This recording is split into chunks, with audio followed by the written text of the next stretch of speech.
Anybody who's ever sold for a living knows the hardest part about selling is picking up the phone and talking to a stranger and trying to build the rapport. You put your soul on the line, you put your pride on the line.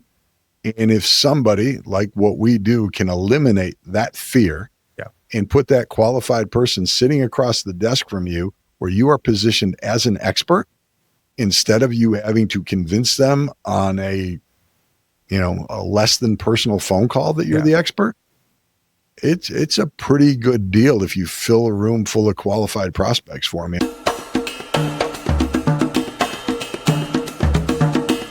Hey there, it's Mike Langford. Welcome to another episode of the Modern Financial Advisor Podcast. On this episode of the show, Greg Bogich, CEO of AcquireUp, is with me for an exploration of one of the most tried and true mechanisms for growing a financial advisory business: seminars. You remember those, right? They are these things where groups of humans get together to learn more about a specific topic that's important to them from a qualified professional.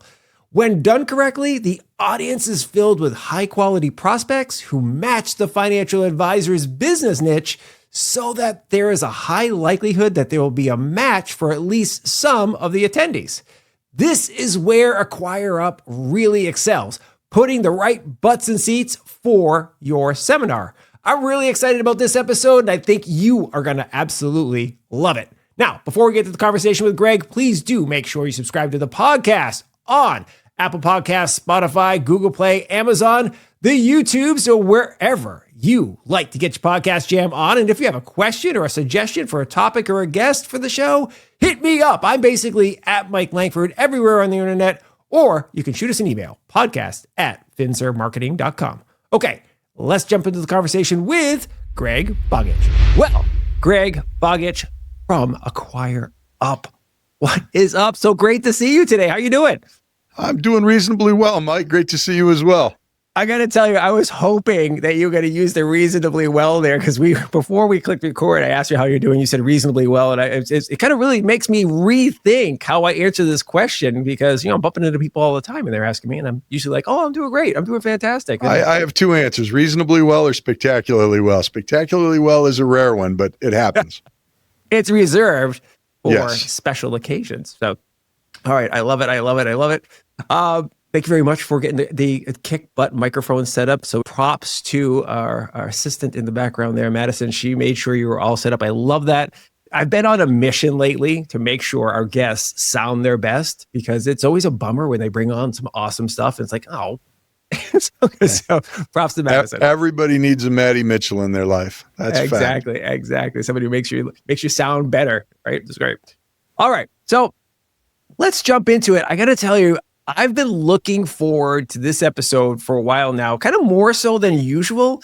When Ali Zendrian from A to Z Communications, your PR and marketing team there, reached out to recommend you as a guest, and I clicked on the link for AcquireUp. I'm like, I had one of those, oh, this is going to be a really good one. This is going to be interesting. I can't wait. I would absolutely love to talk to Greg. So let's get into it.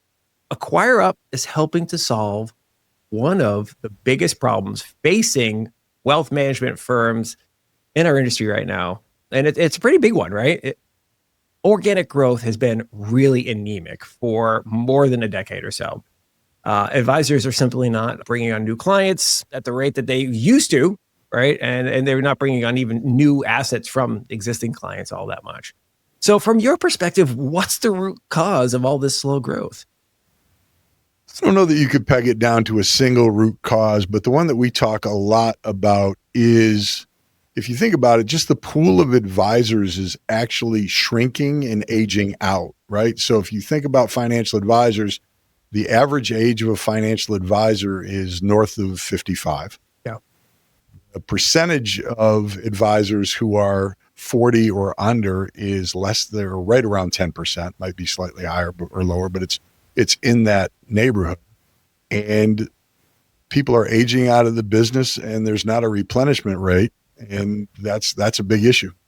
It's a big issue. No, it absolutely is. And I'm glad you brought that up, because there is somewhat of a bell curve, right? You get started in your career, and early in your career, you're bringing on assets, you're bringing on new clients like crazy. Then you get to some sort of plateau, right? You reach a point where you've Oh, Well, mature business. I think the interesting thing here, Mike, is that if you're a financial advisor, and you're starting out, you're about 72% of them churn within the first 3 years. Yeah. So, they find tech, they find whatever other occupation they're going to pursue, because candidly, it's why we're in business. They have a hard time building up that initial book of business. It's difficult to do. Yeah. I'm glad you brought that up, because I've mentioned it a couple of times on this show in previous episodes, but according to FINRA, 85% of financial advisors don't make it past year 4. Mm-hmm. They're gone, right? Yep. And what I always find that bums me out about that is, I do a lot of speaking at advisor conferences, and usually I go into top producer conferences. So I'll be brought into a room of people who are making over $1 million a year. Yep. And I like to go to the cocktail parties and mingle and meet people. And one of the questions I started asking was like, how long were you doing this before you felt successful? Every single time the answer is 5 years.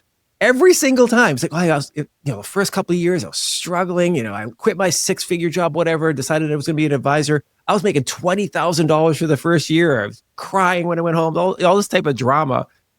And then you're like, well, around year 5, it started to click, right? The client started to accumulate, kind of like that type of step variable, if you will.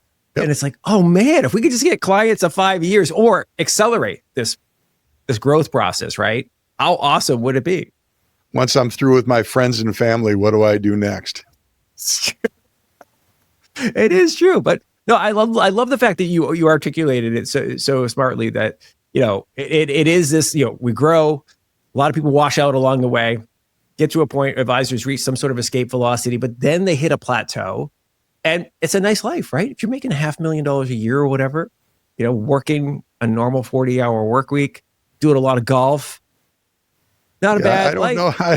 There's a lot of them I wouldn't classify as a normal 40-hour work week, right? It's for a lot of advisors, it is a lifestyle business. Sure, for sure. It's very much a lifestyle business. And then you have other advisors we work with who treat it more like a normal business, where we are looking for growth. We're looking for double-digit growth on a year-over-year basis.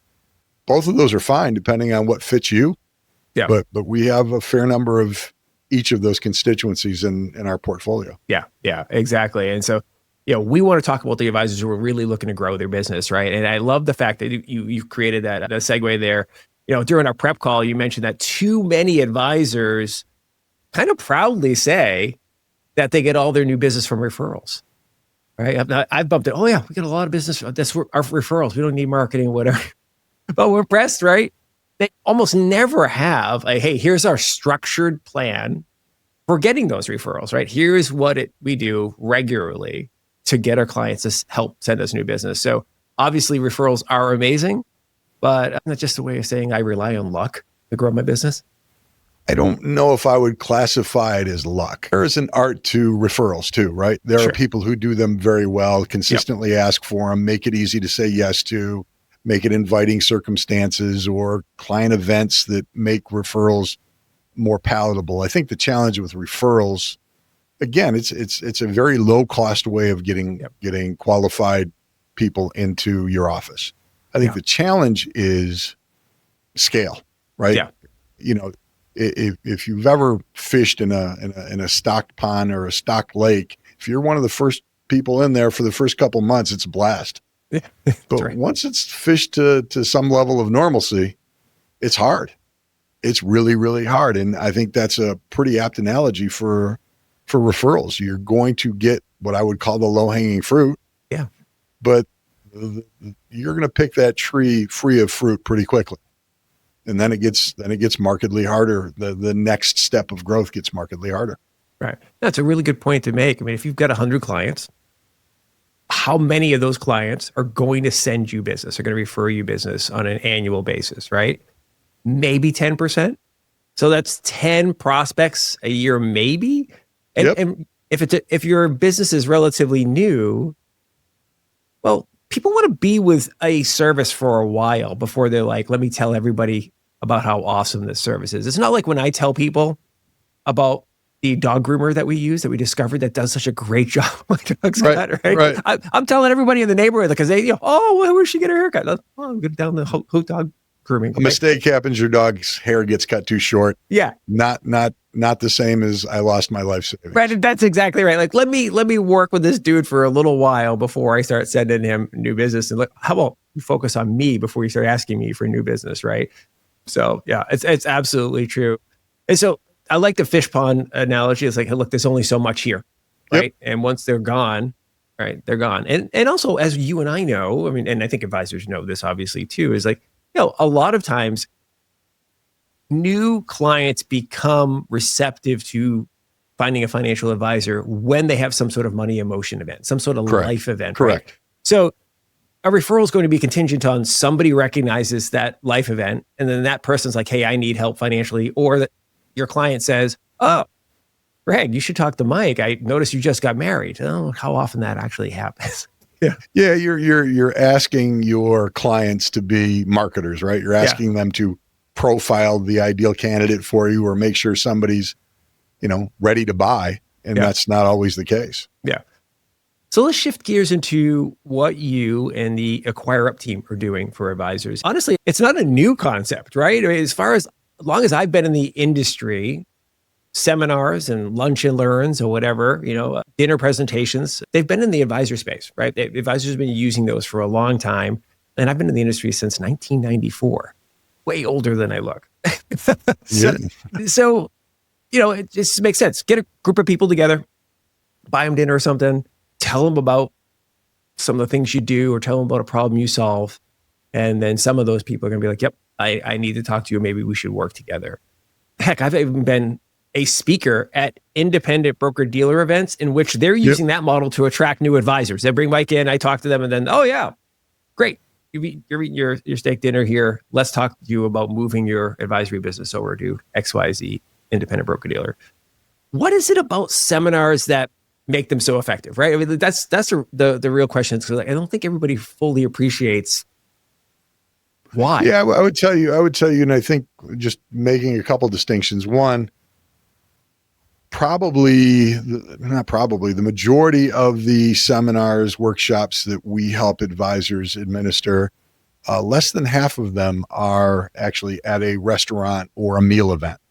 Okay. So there's a lot, libraries, community centers, educational venues, so to speak. But what I think makes them effective is, as an advisor, I'm getting, let's call it 20 to 25 households at a sitting. So I'm getting a lot of at-bats at once, which if you think about trying to set 20 to 25 individual meetings, hard to do.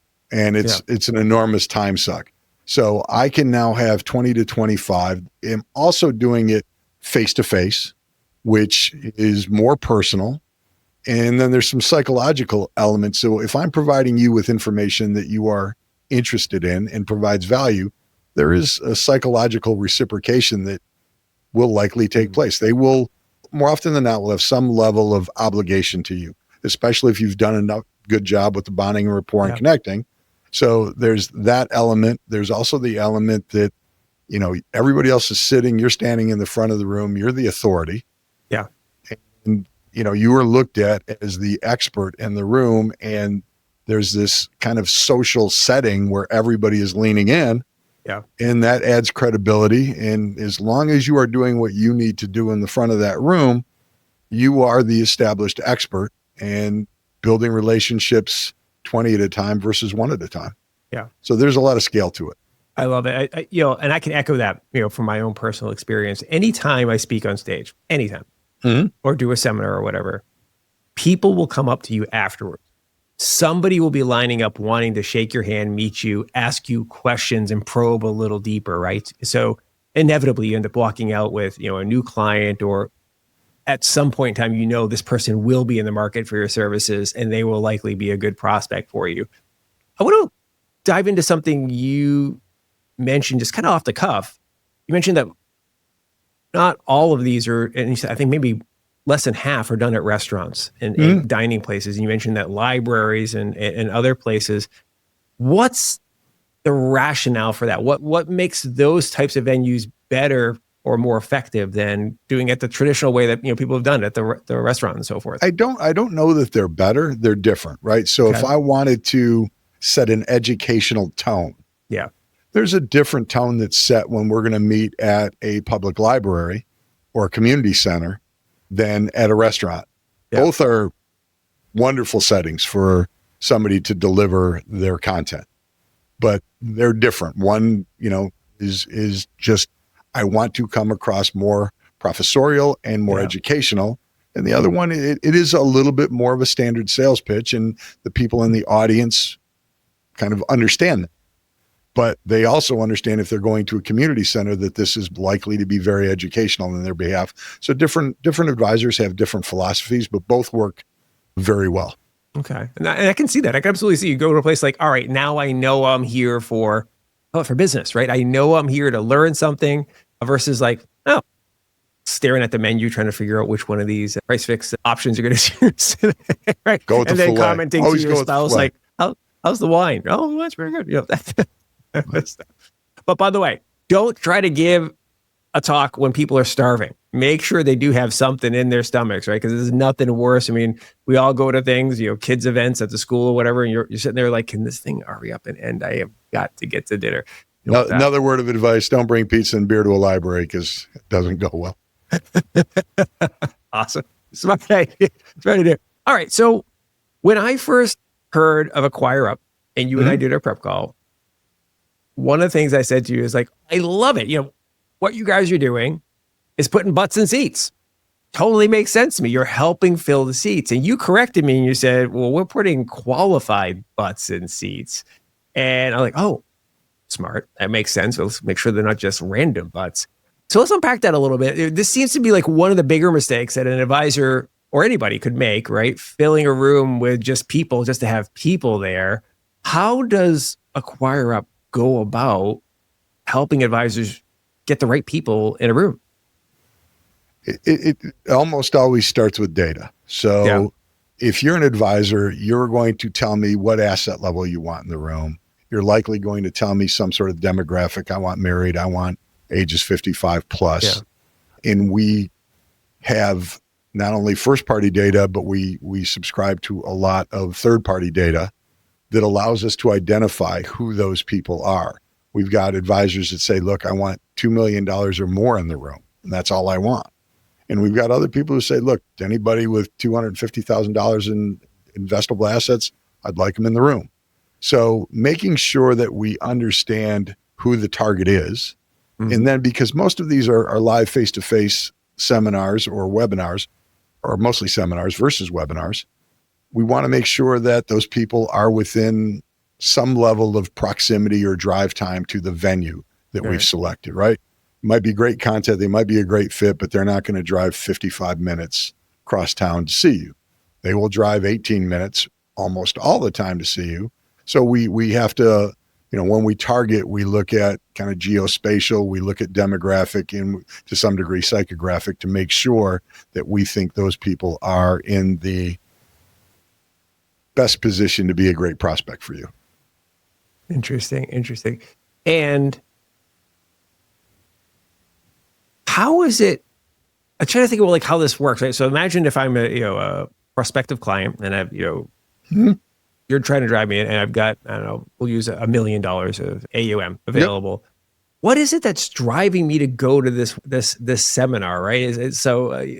What type of marketing message resonates? And I'm not asking for the secret sauce here, but I'm just trying to envision like, hey, some advisor I've never heard of is reaching out to me, or their team is reaching out to me to try to get me to go to this thing. What are some of the levers that are used that are working to get these people in the room? There's some standards, right? There are, if I'm targeting an age group, there's taxes and retirement, and there's the subject of what the seminar is going to be held on. Depending on asset level, there could be estate planning. So if we've tied that kind of topic to the audience, that's one thing. Then there's, right now, the volatility in the market. There are plenty of advisors sending out invites, talking about how to manage volatility. And what to do in uncertain times. So there's not here are the 4 headlines that always draw. You have to tie it to the content because you don't want somebody to arrive at your seminar workshop and you're delivering something other than what was promised. Right. But those are the keys. Nothing nothing all that earth shattering. And if you type in an Arial font, you're going to get, 2x the response rates. No, I was asking, the reason why I asked that question is like, I think, if you're an advisor listening to or watching this episode, there's a logical question in your head, like, well, how is this going to work? Like, how are these people getting there? Like, how are they coming to this seminar that I'm going to be leading? Especially, I've never met these people. And maybe if they've filled a room before, they've done it by calling people or emailing people like, hey, I'm going to be doing a seminar over here if you're really interested, or they've created a relationship with a local company or a school or whatever. And like, hey, if you'd like to have your church, your members or parishioners want to come in, I'm happy to talk about college planning or tax planning or whatever. But this is different, right? We're bringing in from a public that they might not have access to. Yeah. And one of the things worth noting, because it's not that everybody who receives a piece of mail or receives, some sort of digital message is responding. Right. It's a relatively small percentage of the people who are responding to it. And then one of the things that we do is if you're a customer of ours and I've responded or been on the mailing list, I will suppress you from the next mailing. So I'm not, even if you're a prospect and didn't respond, you have the option of saying, I don't want to reach out and talk to the same people I've tried this with once or twice in the past. Right. That makes sense. And I've seen scenarios, other, marketing solutions where they're like, hey, if somebody's on this one advisor's list, we're not also going to double them, right? So for instance, I don't want to have a scenario in which, Greg has given a seminar to a population of prospects. And then Mike next week is talking to the same people, right? And so we want to make sure we don't have kind of like uncomfortable. Yeah, we need a strong response rate. So we try to make sure we're reaching out and we're cycling through people and giving them time to, reconsider, if you will. Yeah. I like this type of conversation for advisors. We started this show a long time ago. When we first started the show, it was called the Valuations Podcast. And we were working with a company called Trulytics as our primary sponsor for the show and talking about how advisors could improve the valuation of their business. And the president of the company at the time was like, valuation is the ultimate KPI for your business. We're trying to get advisors to understand they don't own a practice. They own a business and they need to start thinking about things in a business way. So I love the fact that we're having this conversation about marketing the way marketing works, right? And this is somewhat foreign for a lot of advisors, especially those who are solo advisors. I mean, I say it almost every single episode. They got their start as stockbrokers. They grew a book of business. So they have this book of clients that they own. And many of them have really never turned the corner, if you will, or got over this plateau of like thinking like an individual contributor. And I've met advisors who have a $2 billion, AUM RIA. And that when you start interacting with them, you realize, oh, you're still thinking like you're just advisor guy. Like you run a business now. You have to start thinking about investing in legit marketing, right? That produces predictable results. And the things you were talking about, like not everybody who gets the mailer, whether it's email or the ad or whatever, responds and says, yes, I'm coming to this seminar, right? Some people, like you said, will opt out. Some people will just not respond at all. And then, some percentage will come, right? So are you finding that you have to educate advisors on marketing? I think you probably have pretty wide goalposts. You have some advisors who, look, I hate to say this, a lot of people think that they're marketers even when they're not marketers. Right. Everybody thinks that they're a marketer because marketing isn't typically equated with a scientific discipline. It is typically more art than science. Yeah.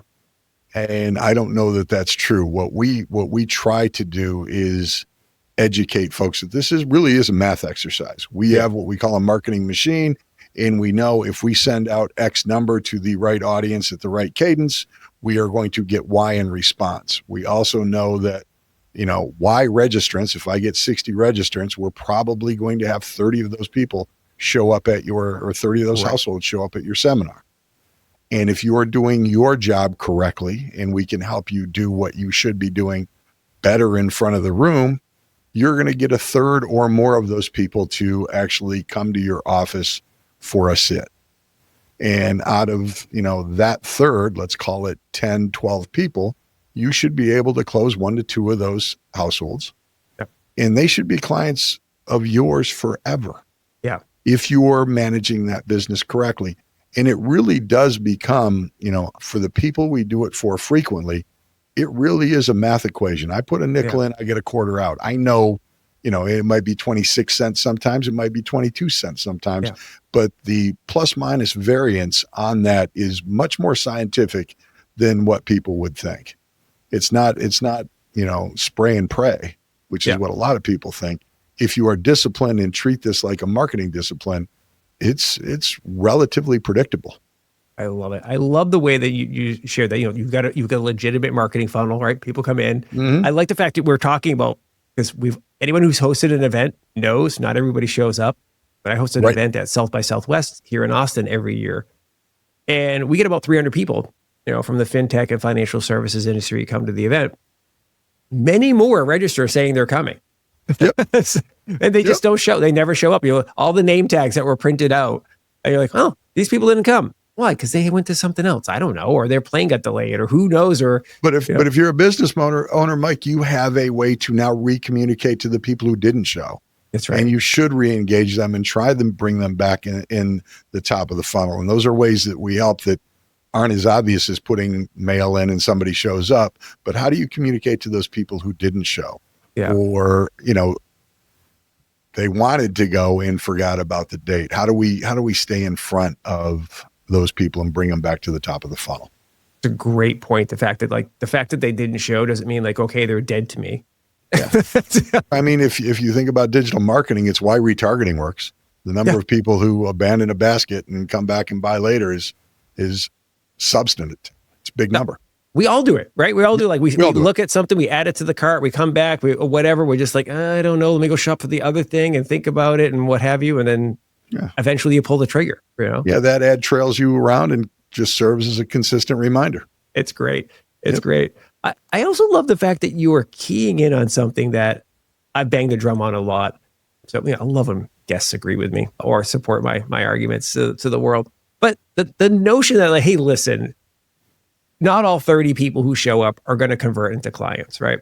Correct. Some will come and meet with you, and then some smaller segment of that will convert to clients. Yep. Awesome. And heck, you may even have a meeting where 30 people come and none of those people convert, but the next meeting seminar, you may have a scenario where 10 of those people convert, right? So, letting people know that's the way law of large numbers works. But the other thing I really like about what you're talking about is once you sign a client, they typically stay for a long time. The ROI is massive. I tell people all the time, hey, if it costs you $10,000 to acquire a client, in the world of business, based on your business model, so what? That's awesome, right? Because if it's $1 million AUM relationship and you're earning, 100 basis points, 1%, you're making $10,000 a year from that client. If it costs you $10,000 to get a client in the door and they stay with you for 20 years and that relationship grows, are you kidding me? You should be doing $10,000 all the time. Tell me how often I can spend $10,000 to build that annuity. And not to do any chest beating, but more often than not, you're going to get a positive ROI year one. Right. And then it just becomes gravy in addition to your ability to upsell, cross-sell them, get referrals, just the growth in the market. All of those things become accretive to, adding that new customer to your portfolio. Yeah. I love it. So let's get into what happens when the room is filled. So we got qualified butts and seats. Got an advisor there, sweet. I can't wait to go and present. But as you mentioned to me during the prep call, you said something, I'm butchering it. I should have written down the exact phrase. Something to the effect of just because you can swing a bat doesn't mean you're good at baseball or something. Mm-hmm. Not everybody is awesome in front of a room. And even people, I'll use myself. I've never met a room or a crowd I don't like. I love being on stage. I like talking on camera. It doesn't matter. I love people. It doesn't show. I know, right? But here's the thing. I'm humble enough to realize that I'm probably not going to be able to show up and talk effectively about a topic that I haven't rehearsed or studied or I haven't gone through the seminar, because it should be a process, right? It's not just getting up there at the front of the room and winging it and talking about things. So talk to me a little bit about how you train advisors for what they're about to encounter. Yeah, there is an onus on the advisor to have mastery of their content. Yeah. The advisor should understand the venue and the setting that they're in. They should make sure that not only mastery of the content, but the content is compelling. But the advisor doesn't have to be Steve Jobs, Oprah Winfrey, doesn't have to be wonderful in front of a room to resonate. They have to be true to themselves, right? They can't be, they can't be phony. Yeah. We try to help them in a couple of ways. One, we've got a video library of strong openings, strong closings. We've got a portfolio of presentations that we can suggest to people, so they're not going in blind, and we can kind of coach them what that opening should look like, what the closing should look like, what follow-up should look like, walking them through every single step. Mm-hmm. When we look at the people who are really good at it, they know if they want the room set up in a theater versus tables, they have it down to a science. Mm-hmm. And I don't know that it requires that level of rigor, but it does require a level of rigor, making sure that, you're comfortable in your settings, that you understand the content, and that you can deliver that content. The most common errors are somebody goes up and spends 25 minutes talking about themselves. Yeah. And, let me tell you about me. And nobody cares about you. They care about what you can do for them. So we try to make sure that if you're a neophyte or new to this, that you understand that. And we give you actual pragmatic, practical examples of how to start a seminar and what content should look like and how to close it and how to get the meeting set and what are the easiest ways to kind of round those edges. Those are things we've learned over, 20 years in business. We try to make sure, because it's in our best interest if you're really good at them right out of. Do you help? I can just use myself. Yeah. One of the banes of my existence when I do any type of presentation. And by the way, I'm a visual guy, and maybe I'm just too much of a perfectionist when it comes to this stuff, but like designing the presentation is the thing that I will spend, if we're using slides, so much time on, right? And it's just so arduous. It's just so and exhausting. Now, once you get it and you okay, I love the way everything looks. I feel like this presentation is going to flow. I feel great about it, right? Yep. But I know how painful that can be. Are you helping? And by the way, I'm a visual person. I'm an artist. I am good at that type of stuff. I can imagine for the average advisor, many of them are not particularly visually talented. That could be a challenge, right? So do you help with that as well, or advise on it? We do. We've got some resources that we've put together. We've also got some third parties that do this for a living and say, look, these are folks who put these presentations together for a living. There is also, you have to think about every advisor, depending on the hierarchy of the advisor. There's some compliance issues and what can we say, what can't we say, what kind of disclaimers are necessary. But yes, we provide content and we provide coaching adjacent to that content, because again, it can be daunting if you've never done it before. Yeah. And if you watch somebody do it once or twice, at least you start to get comfortable with it. Yeah. Yeah. I love it. You ever have to talk advisors off a ledge? If they feel like they bombed? Because we've all done that, by the way. We've all been on stage or a podcast, or whatever. Afterwards you get off like, I was terrible. That sucked. Right? You ever have to talk them off the ledge and get them back on track? Yeah, you end up, being they're sometimes on the couch and you're the psychologist and you're kind of walking them through, look, this isn't end of days. This is learn, iterate, get better. That's what we all do every day. That's right. And, I think that one of the benefits we bring is we've got 20 marketing consultants who work for us who have, helped facilitate thousands and thousands and thousands of these programs, so they can act as a consultant on the front end, but also, in some instances, listen to what you delivered and give you feedback on the back end. Yeah. And that makes a difference, right? Anybody who's ever played a sport or done anything where coaching was involved, having the coach come up, put their arm around you at the end and say, hey, look, if If you get in a better stance, you're gonna be better on defense. It's a good thing. Yeah. That's great advice, and it is nice to have that coach there, and also just have somebody to give you like, hey, it's okay to not be awesome right out of the gate at this. You might have to do this a few times. I mean, or you can have somebody like my wife, right, who's amazing, who says, anytime I feel anxious about something, she's like, just remember, she's been telling me this for like 20 years, right? You know more about this topic than basically anybody in the audience. So even if you feel like you're like stinking up the room, they're here because they think you know something. They think you have some valuable information to share. Otherwise, they wouldn't be here to listen to you. They got other things to do. You are the authority in the front of the room always. That's right. So just remind yourself of that, even if you're feeling choppy or you're starting to get the flop sweats up there. I've seen that. There's an old technique somebody taught me a long time ago is you find somebody in the audience who is nodding in agreement, and you keep coming back to that person because it's an affirmation and it builds your confidence. It really does. And it works. There are little 100%. Techniques like that I've learned from advisors who are really, really good at this. Yeah. But they need little mind tricks. They need little games to make sure that their head's in the game, kind of, game in, game out. I always use a trick. This has helped me tremendously over the years. I pick anchors at different parts of the room so I can make everybody feel like they're engaged. So I'll pick somebody in the back right corner, back left corner, somebody in the middle of the room, and then a couple of anchors in the front. So I've kind of got 5 spots that I routinely look to, right? And then hopefully I've had time before I go on stage. As I mentioned, I like to go to the cocktail parties or whatever, but I like to make sure I've met a couple of people. So that's always fun to be able to say, oh, Greg and I were talking earlier, to be able to kind of go off script a little bit. And you mentioned something, Greg, and then that makes you feel like you're having a conversation, right? Because like anybody, this has happened to me a million times. You're about to get on stage, and as you're walking up, or front of the room, call it stage, whatever, you can start to I think I can hear my heartbeat. The adrenaline's go. I think I can literally hear my heart smashing against my chest right now. So okay, I got to take it down a notch. So okay, a little bit of saying hello to Greg, a little bit of maybe I'll ask a question to get things going. And then once somebody else replies, now we're in conversation mode.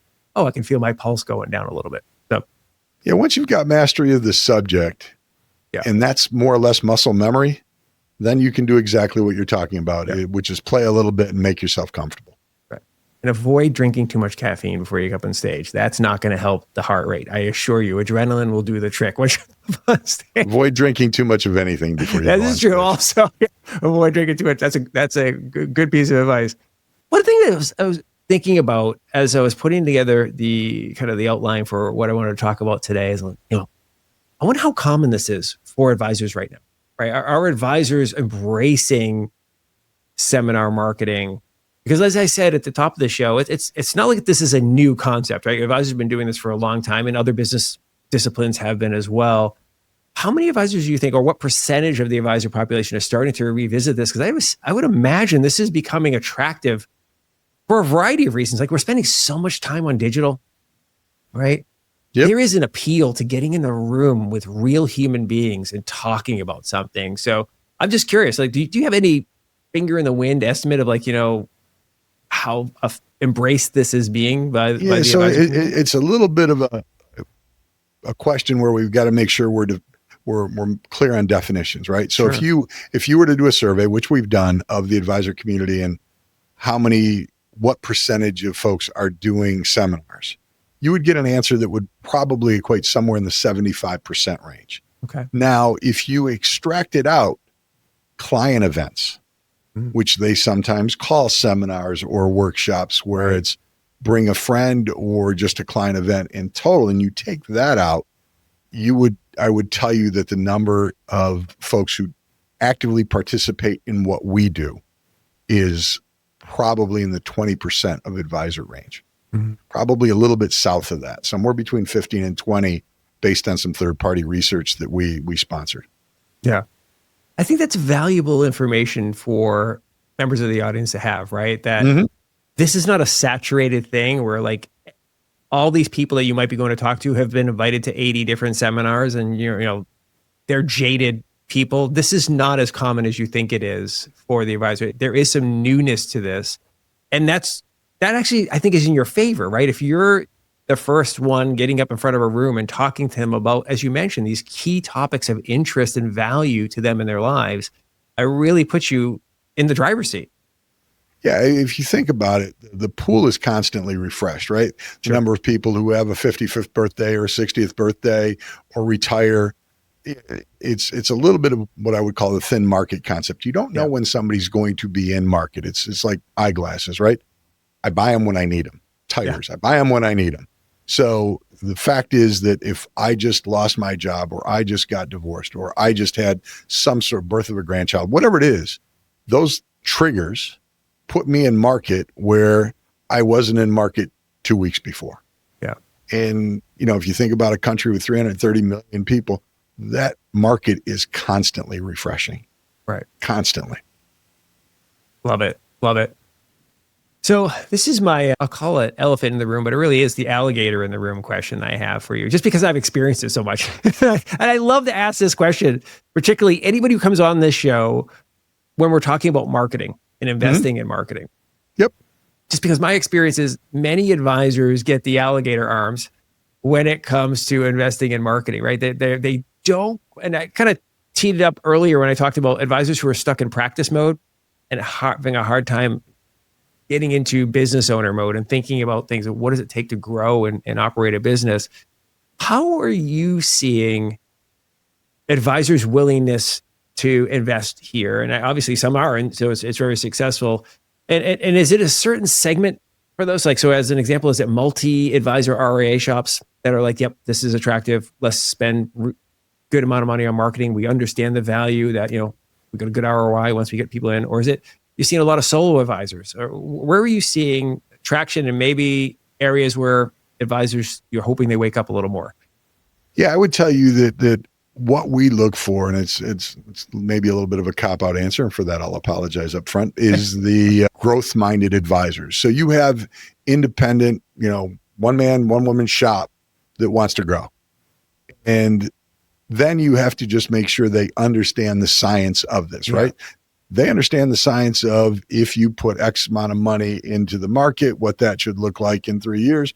This is no different than that. And it is probably more scientific than that, right? And less risk involved in this than that. So to answer that, we probably see more on the larger RIA or RIA aggregator space than we do the one-offs, because those folks are businesses and they treat it like a business. Whereas there's a difference between a real business and a lifestyle business. Right. So I think we get a preponderance of our interest and participation from the larger, from the, more enterprise-minded advisors.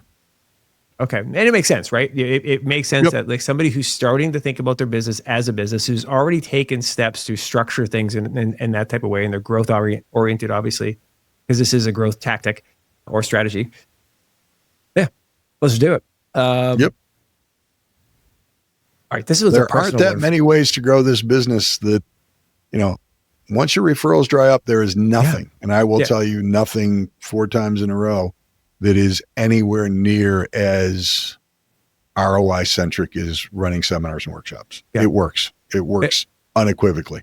100%. I always talk about, so obviously we produce podcasts, and sometimes when people are launching a new show, they're like, well, how big is our audience going to be? It's going to take a long time to grow our audience. I'm like, let me ask you something. If I filled a room, like at the Marriott up the street here, and if I filled one of their little conference rooms with like 80 people who are in the sweet spot for your target market, for your business, how quickly could you be here to talk to them for an hour? That would be awesome. Like, well, what's the difference between that and 80 people firing up and listening to or watching your podcast, right? As you grow your show, that's huge. The fact that people took time out of their day, put the headphones in, popped it on Spotify in the car, or sat down and watched it on YouTube, whatever that is. This is a big deal, right? Especially if you have a niche focused, a piece of content. And I think seminars are, you're 100%. It's right in there, man. Nothing works like it. Anybody who's ever sold for a living knows the hardest part about selling is picking up the phone and talking to a stranger and trying to build the rapport. You put your soul on the line, you put your pride on the line.